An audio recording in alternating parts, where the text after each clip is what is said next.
Bonjour, je m'appelle Yuri Nushogwe, j'ai 25 ans et je suis actuellement en dernière année de thèse de doctorat en physique, en sciences des matériaux, dans un institut de recherche au Luxembourg qui s'appelle le LIST et à l'Université du Luxembourg. Je suis un ancien étudiant de l'Université de Cergy-Pontoise où j'ai fait 2 années de classe préparatoire aux grandes écoles, la filière maths-physique. Et ensuite, j'ai poursuivi avec une licence en physique et ensuite j'ai intégré une école d'ingénieur pour plus tard terminer mon cursus à l'université de Cergy-Pontoise avec un Master 1 et un Master 2 en physique.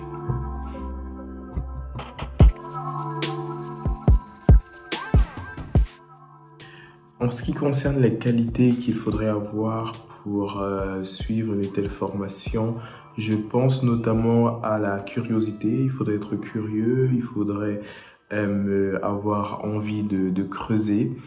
Et je pense aussi qu'il faudrait être quelqu'un qui est passionné par la découverte de nouvelles choses. En plus de ça, il faut être motivé, travailleur, car ce cursus demande un travail personnel conséquent. C'est-à-dire qu'il faut pouvoir aimer travailler un peu à la maison.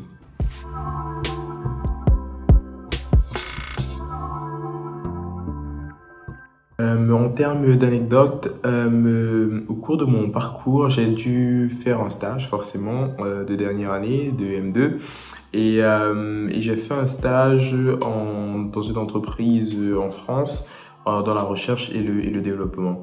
Et le projet sur lequel je travaillais était super intéressant et j'ai touché à différentes compétences, notamment différentes compétences en physique. Donc c'était vraiment beau de voir que mon programme était si riche que je pouvais faire de la modélisation, toucher à de la thermique, toucher à de la physique des matériaux, à de l'électromagnétisme et pouvoir répondre au cahier des charges du projet. En termes de débouchés, en faisant un master en physique à l'Université de Cergy-Pontoise, plus tard, on peut travailler dans la recherche. Donc en entreprise industrielle, on peut être un ingénieur en recherche et développement. On peut travailler aussi dans des laboratoires de recherche, dans des universités ou publics. On peut aussi plus tard continuer dans l'enseignement si on veut, ou bien comme moi poursuivre avec une thèse de doctorat en physique dans différents domaines de la physique, notamment la matière condensée, donc peut-être les matériaux, ou de la physique théorique, modélisation et simulation, et plusieurs autres domaines. Et finalement, on peut aussi qui est assez surprenant, on peut aussi travailler dans le domaine bancaire. Par exemple, en faisant de la physique théorique et de la modulation, où on touche à des aspects de modélisation, simulation. Ce sont des compétences qui sont souvent très demandées dans le secteur bancaire et qui sont souvent opérées par des physiciens.